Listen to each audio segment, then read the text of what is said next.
So ఓవరాల్గా ఇప్పుడు BJP party ఈ మిస్ ఇండియా మీరే తీసుకొచ్చారు కాబట్టి మిస్ ఇండియా పోటీలకు అనుకూలమా వ్యతిరేకమా? మేము అనుకూలమండి, కాకపోతే పరిస్థితి ఆ టైంలో కాదు, పోస్ట్పోన్ చేసుకోవచ్చు. మనం చాలా కాంపిటీషన్స్ చేసుకున్నాంగా, క్రికెట్ చేసుకోలేదా? వీళ్ళంతా వెళ్ళిపోయారు, అయినా పూణే వెళ్ళిపోయినా మనం పోస్ట్పోన్ చేసుకోలేదా? చేసుకున్నాం కదా, అట్లా చేసుకోవాలి. సో ఇక్కడ నువ్వు కాంపిటీషన్స్ పెట్టు వద్దని ఎవరు చెప్పట్లేదు, కాకపోతే సెక్యూరిటీ అంతా అట్టే వెళ్ళాల్సిన అవసరం ఏముంది? అది నా పాయింట్. ఇక్కడ మిగతా వాళ్ళు మనుషులు కాదా? వాళ్ళు కొత్త సెక్యూరిటీ, నీకు 1000 మంది ఉన్నారు, పోలీసులు ఎంతమంది ఉన్నారండి? లక్షల మంది ఉన్నారు. మనకి ఆ సెక్యూరిటీ అంతా ఎక్కడ పనిచేస్తుంది? మనకి సామాన్యమైన ప్రజలకి సెక్యూరిటీ పనిచేస్తుందా? లేదు. ఆ టైంలో నువ్వు ఏం జరిగినా, అత్యాచారం జరిగినా, గ్యాంగ్ రేప్ జరిగినా, ఏం జరిగినా నువ్వు పోలీస్ స్టేషన్కి వెళ్తే నేను పట్టించుకునేవాడు ఎవడు లేడు. అది మన తెలంగాణలో ఉన్న శాంతి భద్రతలు, ఇది మహిళలకు ఇచ్చే భద్రత. కానీ కేంద్రంలో మీరే ఉన్నారు కదా, మరి మీరు దాన్ని ఎందుకు దాని మీద ఒక చర్యలు తీసుకుని, ఏది హోం సహాయ శాఖ మంత్రి బండి సంజయ్ ఉన్నారు, రాష్ట్రం కూడా సపోర్ట్ చేయాలి. రేవంత్ రెడ్డికే సపోర్ట్ చేస్తున్నారు, బండి సంజయ్ బీజేపీకి సపోర్ట్ చేస్తలేరన్న విమర్శ కూడా ఉన్నది. అది విమర్శలు, నిజం కాదు అక్కడ. ఇప్పుడు రేవంత్ రెడ్డి గారు ఆ రోజు ఏదైతే మాది యుద్ధం జరిగింది, S-400 ద్వారా ఎంతమంది జనాలను కాపాడుకోగలిగాము, అదంతా సుదర్శన చక్రం లాగా మనకి కాపాడిందో అందరికీ తెలుసు. దాని గురించి ఆయన మాట్లాడారా? ఎందుకు మాట్లాడలేదు? అక్కడ కూడా రాజకీయమే. నేను మోడీ గారిని పొగిడితే నేను ఎక్కడ ఇదైపోతానని, అది రాజకీయమే. కానీ బాగా పొగుడుతున్నారు ఆయనని. అసలు పాపం ఆయన అభద్రతకు లోనవుతున్నాడు. ఈయన బీజేపీలకు పోతాడేమో, RSS అంటున్నాడు, బడే బాయ్ అంటున్నాడు, పెద్దన్న అంటున్నాడు. ఆయనని అక్కడ నెగలనిస్తలేరని వాళ్ళు అంటున్నారు. ఈవెన్ ఫండ్స్ కావాలేమో కేంద్రం నుంచి. మరి అంతే కదా. అంటే రేవంత్ రెడ్డి డబ్బుల కోసం పొగుడుతున్నారంటే అది కరెక్ట్ అంటారా మీరు ఒక ముఖ్యమంత్రిని? అందులో తప్పే ఉంది చెప్పండి? అందులో తప్పే అయితే ఏమి లేదు. అంటే డబ్బుల కోసం రేవంత్ రెడ్డి మోడీని పొగడడం. మరి ఇప్పుడు ఆయన ఏం చెప్తున్నాడు? నాకు మాట్లాడితే ఆయన స్పీచ్లోని అన్నిటికీ లెక్కలు చెప్తాడు. ఆయన దీనికి ఇన్ని కోట్లు అయినాయి, దానికి అన్ని కోట్లు అయినాయి, మరి నా దగ్గర ఇంతే ఉంది, నేను ఎలా పరిపాలించాలి అని మాట్లాడుతున్నాడు. దేనికి చెప్తున్నావు అవన్నీ? You wants from funds, you want funds from central. ప్రభుత్వం ఇవ్వట్లేదు, ఎంత పొగిడినా ఏం చేయాలి? పొగడితే ఇవ్వదండి, పని చేస్తే ఇస్తుంది. గ్రౌండ్ లెవెల్లో పని చేయాలి. రేవంత్ రెడ్డి పని చేయట్లేదా? చేస్తున్నారు, హైడ్రా చేస్తున్నారు కదా, చాలా బాగుంది. అంటే మీరు అవి తప్ప ఇంకా వేరేవి చూడరు? వేరేవి అయితే మాకైతే ఏం కనిపించట్లేదు, మాకైతే ఏం కనిపించలేదు వేరేవి. మీకేమేం కనిపిస్తే చెప్పండి. మీకు మా కళ్ళకైతే హైడ్రా తప్ప ఆయన చేసే పనులు ఇంకేం కనిపించట్లేదు. మహిళల భద్రత అయితే ఖచ్చితంగా లేదు. అసలు ఆ టైంలో నేను చెప్పాను కదా, ఆ హ్యూమన్ బాంబ్ ద్వారా ఆయన ఏదైనా ఏరియాకి వాళ్ళు వస్తే ఎవరికి అక్కడ సెక్యూరిటీ చెప్పండి? అసలు ఆ టైంలో ఎంత సెక్యూరిటీ ఉన్నారు? అందరూ ఉన్నారా? లేదా మిగతా స్టేట్స్ లోని ఎంత సెక్యూరిటీ ఉన్నారు? కానీ మన దగ్గర ఎందుకు లేదు?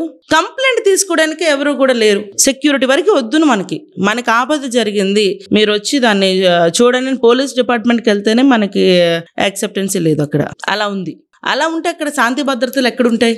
ఏదైనా ఆఫ్టర్ కాంపిటీషన్ అదే దొరికిందే ఛాన్స్ అని దొంగలు కానీ మిగతా వాళ్ళు కానీ దోచుకుపోతారు. వీళ్ళు ఏదైనా కాంపిటీషన్స్ ఉంటే కంప్లీట్గా పోలీస్ సెక్యూరిటీ అంతా కూడా అటే ఉంటుంది వ్యవస్థ, జనాలు ఏం పట్టించుకోరు. సో మనకి నచ్చినట్టు ఏ ఇంట్లో పడితే ఆ ఇంట్లో చొరబడవచ్చు, దోచుకోవచ్చు అన్నట్టుగా ఉంది పరిస్థితి. అంతమించి ఆయన పాలనలో ఇదొక్కటి హైలైట్ అయింది తప్ప ఇంకేం హైలైట్ అయినాయి చెప్పండి? హైడ్రా తప్ప ఆయన చేసిన మంచి పనులు ఇంకేం హైలైట్ అయినాయి? హైడ్రా ఒక్కటే హైలైట్ అయింది. అది ఎందుకు? జనాల్ని రోడ్డు మీద వేశాడు కాబట్టి. సో మహిళల భద్రతకు సంబంధించి బీజేపీ ఏమన్నా ప్రత్యేకమైన కార్యక్రమాలు చేపట్టే అవకాశం ఉన్నదా? ఇప్పుడు మీరు చెప్పినట్టు మహిళలకు పోలీస్ స్టేషన్లో వాళ్ళ ఫిర్యాదులు తీసుకోవట్లేదు, వాళ్ళకు భద్రత లేదు. సో ప్రతిపక్ష పార్టీ కేంద్రంలో అధికార పక్షంలో ఉన్నది. సో ఇక్కడ మహిళలకు మీరు ఒక మహిళా నాయకురాలుగా అట్లాంటి కార్యక్రమాలు తీసుకోవడము, అవగాహన చేపట్టడము ప్రభుత్వాలకు అట్లాంటివి ఏమైనా ఉన్నాయా? ఖచ్చితంగా మేము మహిళా కార్యక్రమాలు కొన్ని ఏర్పాటు చేస్తున్నాం. అందులో వాళ్ళకి గైడెన్స్ అనేది మేము ఖచ్చితంగా ఇస్తున్నాం. వాళ్ళు ఎప్పుడైనా ఏదైనా ట్రబుల్స్లోకి వెళ్తే ఏ నెంబర్కి కాల్ చేయాలవనియండి, ఆ పరిధిలో ఉన్న పోలీస్ స్టేషన్కి ఎట్లా వాళ్ళు అప్రోచ్ అవ్వాలవనియండి, మిగతావన్నీ కూడా మనం మాట్లాడుతున్నాం. వాళ్ళకి దానికి సంబంధించి ట్రైనింగ్ అనేది మనం చేస్తున్నాం. మహిళలకు ప్రత్యేక శిక్షణ కార్యక్రమాలు ఖచ్చితంగా. ఓకే మేడం, మీరు ఇంతకుముందు త్రిశక్తి ఫౌండేషన్ అన్నారు. ఈ త్రిశక్తి ఫౌండేషన్లో మహిళలకు సాధికారత కోసం మీరు కార్యక్రమాలు చేస్తారు. అందులో మహిళల్ని ఏ విధంగా వాళ్ళని వాళ్ళు ప్రొటెక్ట్ చేసుకోవాలి? మహిళలు ఇప్పుడు జనరల్గా ఎంత కష్టపడ్డా ఒకటి ఏంటంటే, మీరు కేంద్రంలో అధికారంలో ఉన్నారు, మహిళలకు ఇప్పటికీ సమాన వేతనాలు లేవు. అవునన్నా కాదన్నా ఆ అవకాశాల్లో సగం, ఆకాశంలో సగం అన్నా కానీ వేతనాల్లో సగం లేదు, వాళ్ళ పనికి తగిన గుర్తింపు లేదు అనేది ఉన్నది. సో అట్లాంటి ఒకవైపు బీజేపీ నాయకురాలుగా ఉన్నారు, ఓ త్రిశక్తి ఫౌండేషన్ నిర్వాహకురాలుగా ఉన్నారు. అట్లాంటి మీ ఏమన్నా చేసే కార్యక్రమాలు ఉన్నాయా? ఎస్, ఖచ్చితంగా.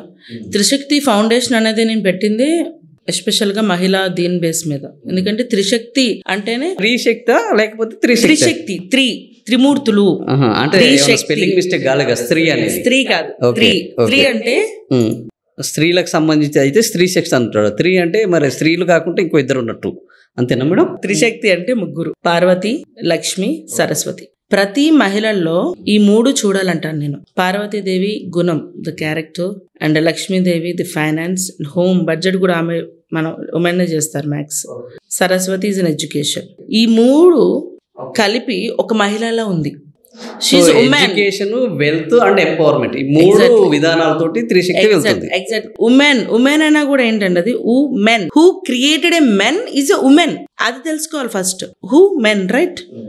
Who created men, women, she. So అది చాలా మంది తెలుసుకోవాలి. ఇప్పుడు జనాలు చాలా వరకు ఏంటంటే మహిళల్ని ఒక మాట దన్నమని మాట్లాడతారు. She's not a single, she's a three. You should think before talking about any women. ఎందుకు మాట్లాడతారు నోటుకు వచ్చినట్టు మహిళల గురించి? మాట్లాడకండి.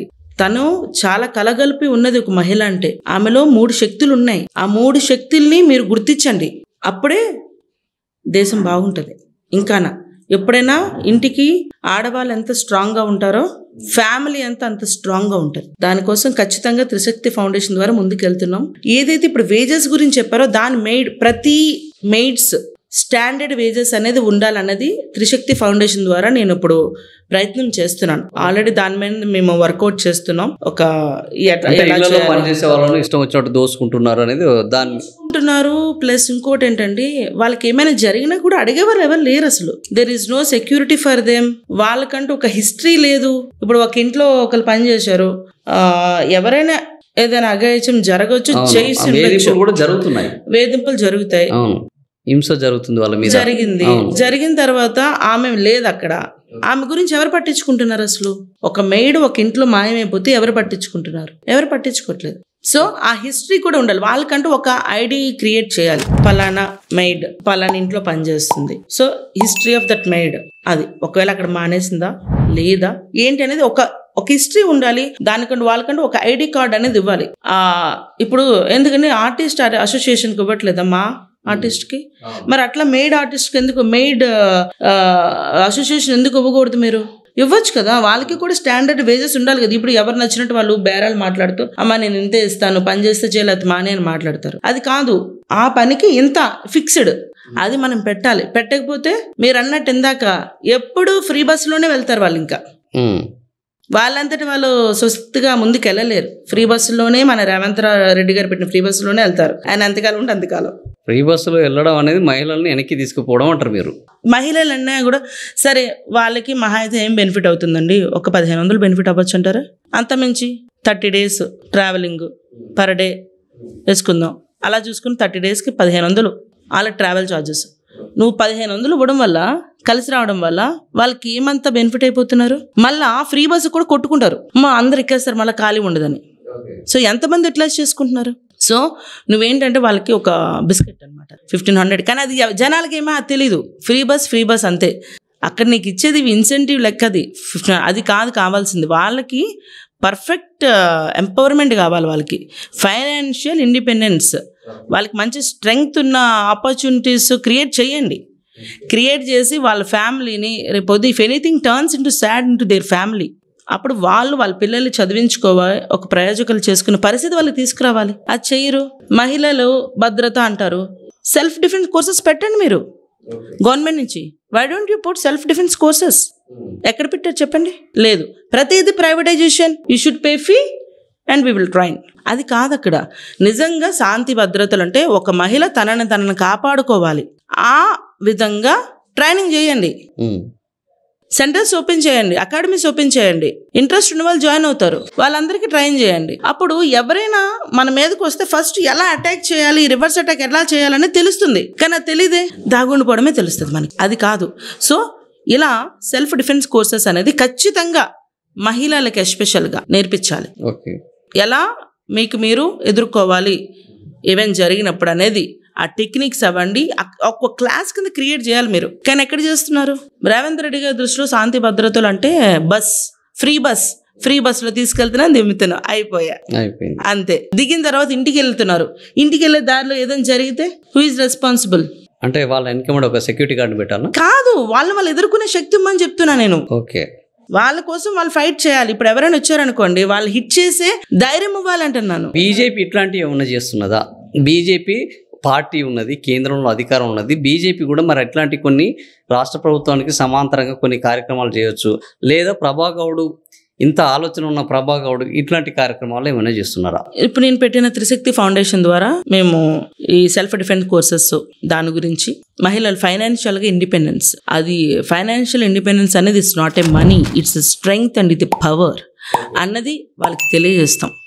చాలామంది మహిళలు ఏంటంటే సంపాదిస్తున్నారు కాస్త కోస్తా, మళ్ళా అప్పు చేస్తున్నారు, లోన్లు తీసుకుంటున్నారు. మళ్ళీ వాళ్ళు ఏం చేస్తున్నారంటే అప్పుని రీపే చేయడానికి they are using their loans. So అది వాళ్ళకి తెలియట్లేదు, money management they don't know. So వాళ్ళకి మనం ప్రాపర్గా ఎడ్యుకేట్ చేస్తే their family is very happy family.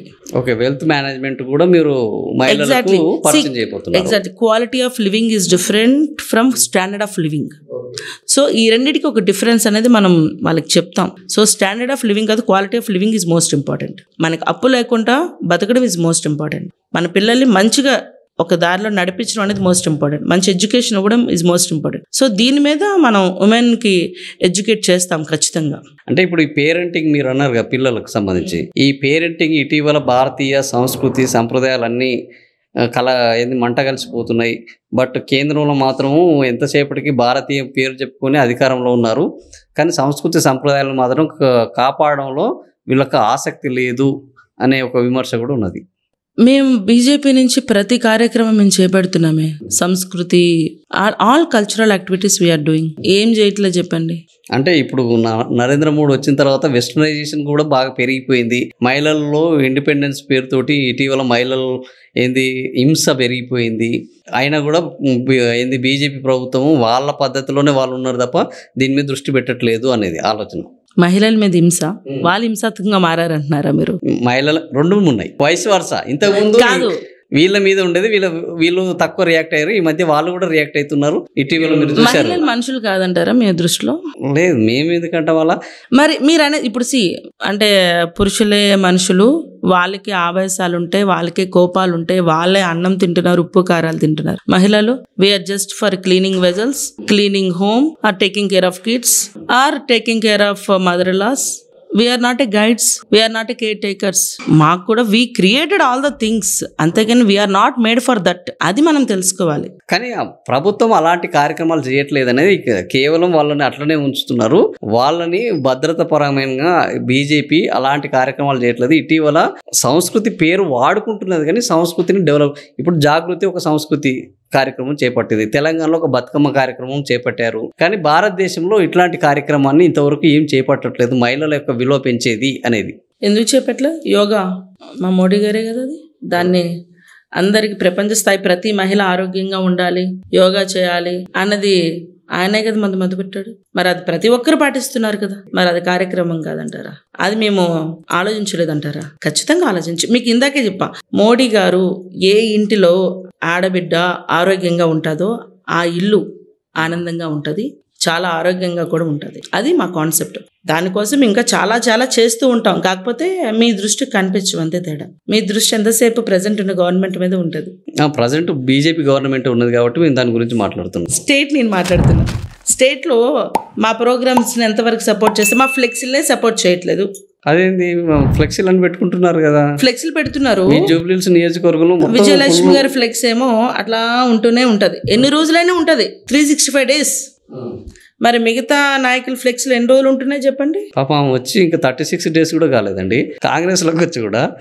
Plexus బయట పెడితే మినిమం ఇన్ని డేస్ తీస్తే అందరిది తీయాలి, లేకపోతే ఎవరిది ముట్టుకోకూడదు. రేపటి నుంచి మీరు కూడా పెడతారా ఏంది? తీస్తారా లేదా అని పెడతాం ఖచ్చితంగా. అప్పుడు తీస్తారు కదా, అప్పుడు మాట్లాడతాం మనం. అందరికి సమాన అవకాశాలు ఉన్నాయా లేదంటే? ఖచ్చితంగా మహిళలు అంటే అందరికీ సమాన అవకాశాలు ఉండాలి. ఆ మహిళకి ఒక పార్టీలో ఉన్న మహిళకు ఒకలాగా, ఈ పార్టీలో ఉన్న మహిళకు ఒకలాగా, అలాంటి అవకాశాలు కాదు. అందరూ ఒకటే.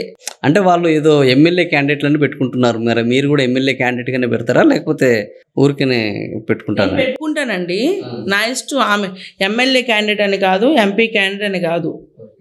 మనం సమాజానికి ఉపయోగపడే పనులు మనం చేస్తున్నాం, మేము పెట్టుకుంటాం. ఇప్పుడు వాళ్ళైనా వచ్చింది అందుకే. ఇప్పుడు ఎమ్మెల్యేలైనా ఎంపీలైనా సమాజం బాగు చేయడానికే వస్తారు. అప్పుడు ఒకరికొకలాగా ఇంకొకరికి ఒకలా చూడకూడదు, అంతే కదా. డిఫరెన్షియేట్ ఎందుకు చేస్తున్నారు? ఎవరివి ఉండకూడదు, ఉండపోతే ఉంటే అందరివి ఉండాలి. సో రేపు మీరు పీకేసీ కార్యక్రమం చేపట్టే కార్యక్రమం ఉందా? మేము పెడతామండి. మీరు పెడతారు? పెడతాం. ఒకళ్ళు తీస్తే అప్పుడు మాట్లాడతాం ఖచ్చితంగా. మేమైతే యాక్సెప్ట్ చెయ్యం. ఓకే, ఎందుకు యాక్సెప్ట్ చేయాలి మేము? సో ఇంకా ఇది బతుకమ్మ సీజన్ కాబట్టి బతుకమ్మ సంబంధించి మీరు పాటలు విడుదల చేశారు, కార్యక్రమాలు చేస్తున్నారు, ఈ బతుకమ్మ దసరా పండుగను నిర్వహిస్తున్నారు. సో ఈ బతుకమ్మకు చేయాలన్న ఆలోచన మీకు ఇది రాజకీయం కోసమా, ప్రచారం కోసమా, నిజంగానే భక్తి కోసమా? వీఆర్ ద డివోటీస్ అండి. అమ్మవారికి మహిళలను డివోటీస్. అసలు దానికి పాట అవసరమా అనేది ఒక ఆలోచన. మీ ఇంట్లో మీరు వ్రతం చేసుకుంటే భక్తి ఉన్నట్టే కదండి, దానికి పాట ఎందుకు, దానికి ప్రచారం ఎందుకు, ఈ అడావుడు ఎందుకు అనే ఒక ప్రశ్న వస్తున్నది. మీరు ఇందాక కూడా ఒక ప్రశ్న వేశారు నన్ను. కాంగ్రెస్ వాళ్ళు బతుకమ్మ చేశారు, అది ప్రభుత్వం చేస్తున్నది, బీజేపీ చేయట్లేదు, ఓన్లీ ప్రభాగౌడే చేస్తున్నారు. ఇక్కడ ప్రభాగౌడ్ అంటే బీజేపీ, అది డిఫరెంట్ ఏం కాదు. బీజేపీ వేరు, ప్రభాగౌడ్ వేరు లేరు. ప్రభాగౌడ్ ఇస్ బీజేపీ. చేస్తున్నాం అది నేను మీకు చెప్పా. బతుకమ్మ అనేది ఒక కల్చర్. అమ్మవారికి మోరు పర్వతంలా పువ్వులు పేర్చి ఆమె చుట్టూ నృత్యం చేయడం ఆమెకు చాలా ఇష్టం. అప్పుడే పార్వతీదేవి మనకిద్దది గౌరమ్మ పరవశించి ఆనందంగా ఉంటుంది. ఇంకా మనకి మంచి పంటలు, లాభాలు కలగజేస్తుంది రైతులకి, మనందరికీ. అది అమ్మవారి కోసం మనం చేస్తున్నాం. దాన్ని మీరు పబ్లిసిటీ కింద ఎలా అనుకుంటారు? అనుకోకండి, అది దేవుడి కోసం మనం చేసేది. కాకపోతే అందరికీ చూపిస్తున్నాం అంతే, తెలుసుకోవాలని. ఇప్పుడు చరిత్ర, బతుకమ్మ తల్లి చరిత్ర తెలుసుకోవాలని చెప్తున్నాం. నేను చెప్తే ఒక 10 మందికి తెలుస్తుంది, చెప్పకపోతే ఎవరికి తెలీదు. సో అది ప్రతి సంవత్సరం ఇంకా కల్చర్ డెవలప్ అవ్వడానికి మేము చేస్తున్నాం. అంతేగాని మేము సెల్ఫ్ క్రియేట్ చేసుకోవడానికి కాదు. To develop a culture in a positive way. What is exactly Bathukamma, what is she, మనకేంటి, మనం ఎందుకు ఓన్ చేసుకోవాలి అనే దానికోసం మేము ప్రయత్నం చేస్తున్నాం. మా ప్రయత్నాన్ని సపోర్ట్ చేయండి మీరు. సో ఇట్లాంటివి ఇంకా మహిళలకు సంబంధించిన ఇలాంటి ఇంకేం కార్యక్రమాలు తీసుకొని పోతున్నారు, అటు పార్టీ తరపుగా కానీ, ఇటు మీ ప్రభాగౌడ్ తరపుగా కానీ, త్రిశక్తి ఫౌండేషన్ తరపుగా కానీ? మీకు ఇందాక చెప్పాను, మెయిడ్స్ వాళ్ళ స్టాండర్డ్ శాలరీస్, వేజెస్ కోసం అనేది మనం ఖచ్చితంగా ముందడుగేస్తున్నాము. ఖచ్చితంగా ప్రతి మెయిడ్కి మినిమం వేజెస్ అనేది గవర్నమెంట్ ఒకటి మనకి డిక్లేర్ చేయాలి. ప్లస్ వాళ్ళకి ఖచ్చితంగా ఒక ఐడి ప్రూఫ్ ఉండాలి. ఖచ్చితంగా ఒక గవర్నమెంట్లో ఇప్పుడు ఇండిపెండెంట్ అసోసియేషన్లో ఉండడం వేరు. ఇప్పుడు మా ఫర్ ఎగ్జాంపుల్ కమ్యూనిటీ ఉందండి, ఆ కమ్యూనిటీలోకి వెళ్తే ఇంటర్నల్ కమ్యూనిటీ ఐడి ఇస్తుంది. అది కాదు మనకి. ఇప్పుడు ఓటర్ ఐడి ఎట్లా ఉంది, ఆధార్ ఎట్లా ఉంది, సో ఒక ఐడి ఉండాలి మీకు. ఇప్పుడు ఎట్లా ఉంటుందంటే వీళ్ళకి ఎలక్షన్ టైంలో ఇవన్నీ గుర్తొస్తాయి కాదు, వాళ్ళకి కూడా వాళ్ళ సెక్యూరిటీ కోసం కావాలి. సెక్యూరిటీ కోసం, వాళ్ళ ఫైనాన్షియల్ స్ట్రాంగ్ అవ్వడం కోసం మనకి ఖచ్చితంగా మెయిడ్ కోసం మేము ఖచ్చితంగా ఈ స్టెప్ అయితే నేను తీసుకున్నాను. I'm starting this with in the days అనమాట. సో ప్రభాగౌడ్ భవిష్యత్తు కార్యాచరణ ప్రణాళికలు ఏంది, పార్టీ పరంగా కానీ, రాజకీయం పరంగా కానీ? ఆల్ ఆఫ్ సడన్ గా ప్రభాగౌడ్ ఒకటేసారి ఇట్లా బయటికి రావడానికి కారణం ఏంది? ప్రభాగౌడ్ ఆల్ ఆఫ్ సడన్గా ఏం రాలేదు. నాకు ప్రభా చారిటబుల్ ట్రస్ట్ నుంచి నేను ఎన్నో సంవత్సరాల నుంచి మేము పనిచేస్తున్నాం. ఇప్పుడు త్రిశక్తి ద్వారా దీన్ని కొత్తదోడు పెట్టాలని చెప్పి త్రిశక్తి ద్వారా నేను ఇప్పుడు స్టార్ట్ చేశాను. నేను ఎప్పటి నుంచో చారిటబుల్ యాక్టివిటీస్ చేస్తున్నా, కాకపోతే ఎవరికి తెలీదు. ఇప్పుడు అంటే అప్పుడు సోషల్ మీడియా అంత లేదు. నేను స్టార్ట్ చేసినప్పుడు అంత స్ట్రాంగ్గా సోషల్ మీడియా లేదు కాబట్టి మేము తెలీదు. సో ఇప్పుడు ప్రతి దానికి సోషల్ మీడియా అనేది చాలా యాక్టివ్గా ముందుకు వస్తుంది కాబట్టి తెలుసు అందరికీ అంతే. సో పార్టీకి సంబంధించిన మీ ఫ్యూచర్ ప్రణాళికలు, యాక్షన్ ప్లాన్ ఏముంటుంది? మేము పనిచేస్తూ ఉంటామండి. పార్టీ ఏం ఆదేశిస్తే దానికి మేము ముందుండి వెళ్తాం. ఖచ్చితంగా పార్టీ ఏం చేయమంటే అది మనం చేస్తాం. రేపు వచ్చే ఎన్నికలలో బీజేపీ అధికారంలోకి తీసుకొస్తానని మీ రామచంద్రరావు గారు అంటున్నారు. సో వచ్చే అవకాశం ఉందా? మీ రామచంద్రరావు గారి కోరిక నెరవేరే అవకాశం ఉందా మేడం? ఖచ్చితంగా బీజేపీ వస్తుందండి. జనాలు మమ్మల్ని ఆదరిస్తారు ఖచ్చితంగా. ఎందుకంటే జనాల సెక్యూరిటీ కోసం మేము చాలా చేసాం, అది వాళ్ళందరికీ కూడా తెలుసు. ఎందుకంటే ఈరోజు మేము ఏదైతే వాడిన వెపన్స్ అవనివ్వండి, ఎక్విప్మెంట్స్ అవనివ్వండి, ఇవన్నీ కూడా జనాల కోసమే అందరినీ కోట్లు పెట్టి అవన్నీ చేయించారు మోడీ గారు, అంతా జనాల కోసమే. సో ఖచ్చితంగా ఇప్పుడు ఈ ఇయర్ జరిగిన పరిణామాలు అన్నీ చూశారు జనాలు. సో ఏ నాయకుడు మాకు అండగా ఉంటున్నాడు అనేది ప్రతి ఒక్కరు ఆలోచన చేస్తారు. ఇప్పట్లో ఎవరికి తెలివి లేదు అనుకోకండి, ప్రతి ఒక్కళ్ళకి మొబైల్స్ ఉన్నాయి. ఒకప్పుడు అనుకో టీవీలో చెప్తేనే తెలిసేది, ఇప్పుడు మొబైల్స్లో ఓపెన్ చేస్తే మోడీ గారు ఏం చేస్తున్నారు జనాలకి అనేది క్లియర్గా ప్రతిదీ ఉంది. సో కాబట్టి ఖచ్చితంగా 100% మేము నెక్స్ట్ ఎలక్షన్లో బీజేపీ ఖచ్చితంగా వస్తుంది, ఖచ్చితంగా తెలంగాణలో మేమే ఉంటాం. సో థ్యాంక్ యూ మేడం, మీరు మీ విలువైన సమయాన్ని ఇచ్చి చాలా విషయాలు చెప్పారు. ఇది బీజేపీ నాయకురాలు డాక్టర్ ప్రభా గౌడ్ యొక్క మనోగతం. సో వచ్చే ఎన్నికల్లో బీజేపీ అధికారంలోకి వస్తున్నది. ఈ భారతదేశంలో సంస్కృతి సంప్రదాయాలను మేము కాపాడుతాము, మహిళల భద్రతకు పెద్దపీట వేస్తాము. త్రిశక్తి ఫౌండేషన్ నుంచి మహిళా సాధికారతకు నా వంతు ఎంత వీలైతే అంత సాయం చేస్తాను, వాళ్ళ రక్షణను పెంపొందిస్తాను అంటున్నారు. మరి నిజంగా ఆమె సక్సెస్ కావాలని ఆశిద్దాము. మహిళల భద్రత ఖచ్చితంగా పెరగాలని కూడా కోరుకుందాం. మరొక గెస్ట్ తోటి మరొక ఇంటర్వ్యూలో మరోసారి కలుసుకుందాం. Thank you for watching.